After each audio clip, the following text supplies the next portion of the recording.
Hello everybody and welcome to this amazing game of Dead by Daylight. Today the new chapter Shattered Bloodline has finally released and it has a few changes from the PTB that change a little bit of what was meant to come. In this video we'll cover these changes, thoughts on the spirit, and cover Adam's perks alongside a bit of chat with the Wraith buff. If you haven't been up to date with the patch notes themselves, I already did a video covering majority of the patch notes from the PTB, which have mainly stayed the same, excluding a couple of changes we'll be covering in this video, so link in the description down below if you need to catch up on all the patch notes, but this will only be covering the changes from PTB to live release. First, let's cover the spirit changes. Her terror radius was reduced down to 24 meters from 32, making her similar to the Hag in terror radius. Then we have the confirmation that the spirit is actually 110% movement speed, which isn't news to everybody else, but it was a bit soul crushing when I found that out after releasing the last PTV video I did, as it really takes away from the potential of having a great killer that doesn't have that great of a power. One primary fix that is a blessing is that the noise produced while the spirit is phase walking has been reduced for the spirit so that she can actually hear her surroundings and properly track survivors. The survivors also have a loud and directional whoosh sound of the spirit while she's phase walking, meaning they can just as easily track the spirit as the spirit can track them.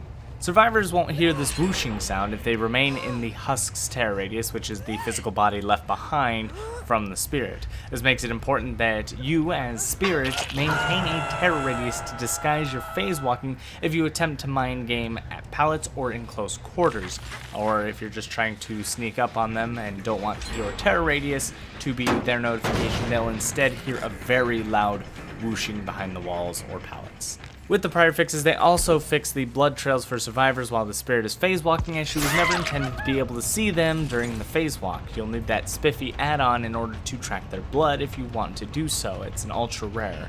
Lunge distance was also fixed for the killers at 110% movement speed, such as Hag and Huntress and Spirit, as their lunge range was slightly off, but it was intended that all killers have the same lunge range.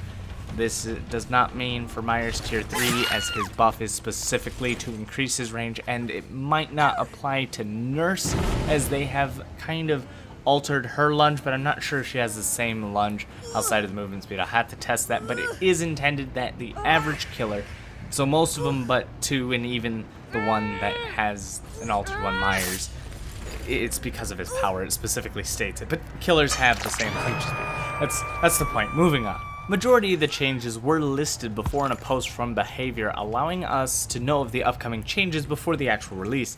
Yet today, there was a nerf to Autodidact, a shadow nerf, if you will, that was not listed among all the changes, and I couldn't find any source that forewarned me of such changes, or even the patch notes themselves don't mention the changes, and it wasn't until a viewer pointed out the difference when I was streaming.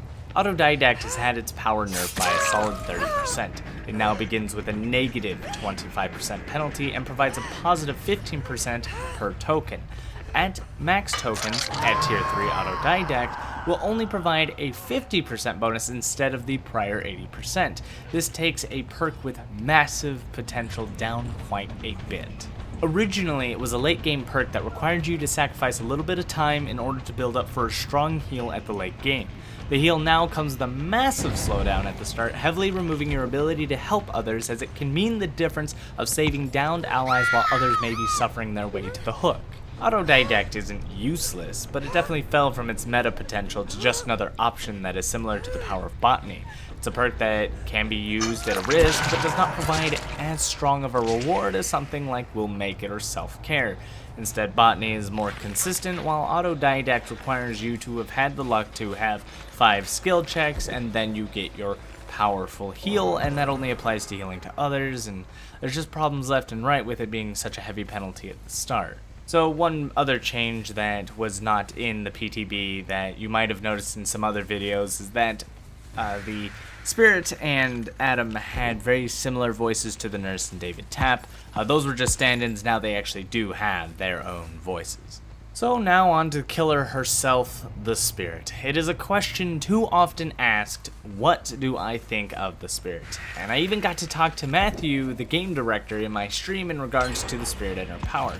And to summarize everything, I really don't enjoy the Spirit and what she provides as much as I do other killers, and let me explain why. Most killers come with a power that influences the style of gameplay. Huntress's projectiles, Nurse's teleportation, Hillbilly's mobility and speed, Myers is scary as fuck, Trapper trolls Windows hardcore, Pig is stealth and time wasting, Hag has some fun defenses with teleportation and traps, so on and so forth.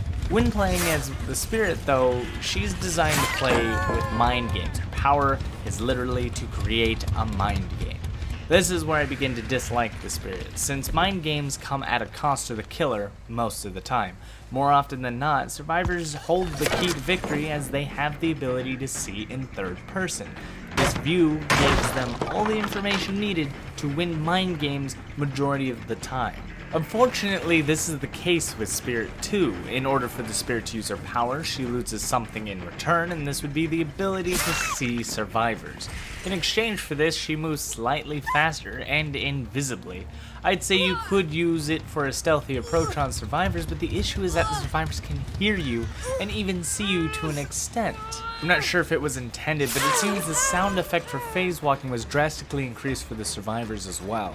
It can be very easy to tell which direction the Spirit is moving, and you can even see her walk through grass and corn, as she is still a physical being without a physical body, so the grass does part, the corn does part, and you can hear that she is there. It isn't impossible for the Spirit to track survivors, and you can definitely have some very interesting plays with phase walking. That goes without saying. My issue here is that the power doesn't feel like an extension of strength, rather it's just a fun gimmick. It's one you can't really use all the time and requires that you can not only predict your opponent, but that your opponent is ignorant enough that they can't predict you. I do appreciate setting up mind games, but setting the power around playing a mind game simply isn't fun to me. This does not mean the Spirit is absolutely weak, but it does put her in an odd situation. If she were a normal killer with 115% movement speed, she'd be perfect. And honestly, I'd probably find her very fun, as I do not require the gimmick in order to close the gap. The gimmick could be used to actually set up a mind game that I'm willing to play versus having to play these mind games in order to be an effective killer. Because if I don't use her power, then I might as well play any other killer with 115% movement speed. Due to the reduced speed, I ask myself, why would I rather play Spirit over Huntress and Hag that have powers I enjoy more, since they're less of a chance and more of a skill? Huntress having to aim and Hag requiring setups that you deploy and put survivors into a situation to run into, it just seems that when I have to force a mind game, I'm only setting myself up for a chance of failure. This all being said, I do believe the Spirit, at base, has more weaknesses than strengths. But in regards to her power with add-ons, oh my god, her add-ons are wonderful. The power they add is so fantastic that as long as you have these add-ons, I absolutely will have a blast playing the Spirit. Her perks are actually moderately interesting as well. Rancor is probably my favorite new obsession perk, as it allows for some interesting setups as well. The other two perks, Spirit's Fury and Hex Haunted Grounds, are not powerful alone, but combined with other perks, they're fantastic setups. I think that the Spirit's perks were focused on allowing players to have more access to combinations of perks for fun building rather than focusing on individual viability. This is fantastic and probably my favorite thing about the Spirit. She introduces some new interesting perks that I'm excited to try out in fun builds, but otherwise, until I have more hands-on experience with her power itself, I'm not all that thrilled to play her without having her leveled up completely. Adam, on the other hand, was something I was originally excited for until the Shadow nerf to Autodidact. More often than not, I wasn't even able to get 3 stacks by the end of the game, since the 2 penalties I start with were extremely harsh and typically put my team in a bad situation. As an example, I would try to heal an ally on the ground while a second one was being carried to the hook, but since I had to suffer 2 skill checks that gave me a penalty, the killer had plenty of time to come, pick up the survivor, and it kinda doomed the team for the most part. Deliverance was also an interesting perk, but then I soon came to find out that in Dead by Daylight, 100% does not mean 100%. Running the pebble, because I can only fit one perk in.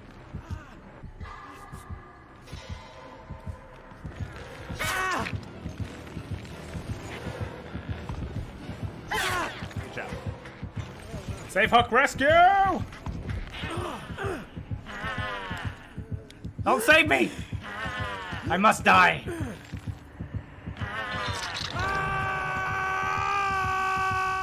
Come on.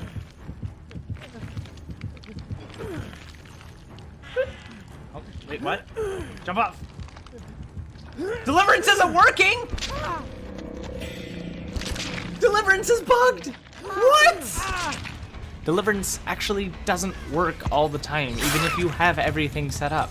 I'm not sure what causes this, but I can confirm over multiple occasions on yesterday's stream that the perk doesn't even work, even if you hit the requirements. This is only a chance, being that I've had several situations. Example, already being hooked and having the perk activate will not work. Being downed as the perk is being activated does not work. And I've even had the perk activated before going down, but then I went down and it just didn't work. I'm not sure what happens. Some people suggest that if there's a luck perk or even a luck offering, that if you go above 100%, it doesn't go as 100% anymore. It goes over, resetting it down to a lower number.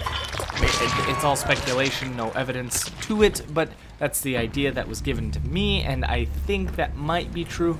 But there's so many issues with Deliverance, you really can't rely on it every time. Finally, to the changes of Wraith. As predicted before, the changes to Wraith are once again a joke. The buff was not a buff to base power, as they seemingly nerfed his uncloak speed, then substituted that speed for the 1 second windstorm that seems to provide the same overall distance gain the Wraith would normally have even without the buff, which seems to be kind of backwards. But I can't prove that just yet. I'm going to take some time to research with prior videos of uncloaking as the Wraith and see if the movement speed is the same, slightly better, but definitely through what I have seen so far, it does not seem like you have gained any additional ground worth noting. However, there was something that is a benefit to the Wraith's change, and it's not to his base power, but it is to his add-ons. They're a wonderful breath of fresh air, and if you play Wraith with them, you will have a blast. They open up a huge variety of new styles of play and actually allow for stealthy approach. I've had the honor of facing a stealth Wraith who used the ultra rare add-on to remove their cloaking noise while also keeping their terror radius off for 6 seconds after uncloaking. This Wraith played on Larry's Memorial, and it was a blast having him sneak up on survivors, including myself. As stated before, when it comes to the Spirit and her stealthy approaches, Wraith still has a few problems in stealth even with these add-ons, and with a bit of listening, I was able to outmaneuver the Wraith by simply running from him as he tried to predict me not knowing he was there, but I knew he was there. He really posed no additional threat than any other Wraith has ever done, ever to this date. He could sneak up on you, and if you're not aware, just like Myers, he can get you. But as long as you stay aware and you're alert, you won't fall for Wraith any more than you already have, but they will have some interesting things you have to pay attention for, such as being aware of Shadow Dance, what kind of movement speed he's doing while invisible, how fast he's uncloaking. Those type of things, you're going to have to know the Wraith's add-ons to really handle him, but at base, he is no different. Hopefully you've all been enjoying the new chapter, as I will be diving into the lore and information regarding the new characters very soon. I'll keep exploring the Spirit and her potential to see if there's something I'm missing, but for now, I'll keep enjoying those Ranker Moris and play like this. Oh, is this what we're gonna do?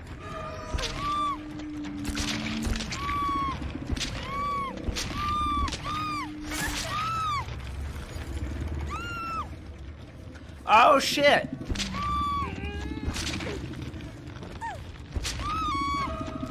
Come on.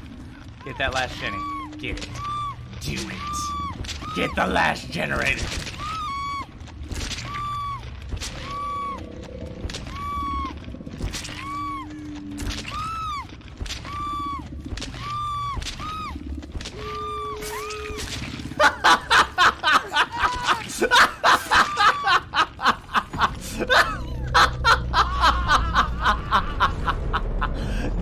Die!